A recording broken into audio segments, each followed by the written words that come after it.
देखा हम ही कर बागान में किसी दवाई मारे ना हम कर लेबर माने ये तो देखा इटबर मामू के बहुत उम्र ही काम करते हैं रिटर्न हुई जाए 2 साल के बाद में क्या करबे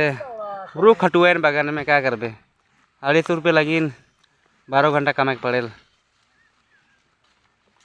इटा मेर मोर काका है के पूरा चेंजर उंजर लगा दिए कितनी यार मान मान मान मान मान जगह तेरी वास्ते ये मारते हैं उतारी बैठते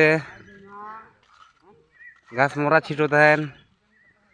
इटा मेर अति के लीडर के दवाई बेच कर के ड्रामा ला के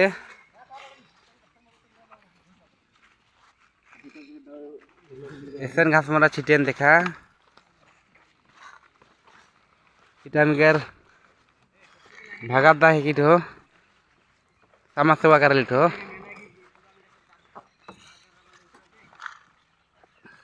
इतने वीडियो के खत्म करो।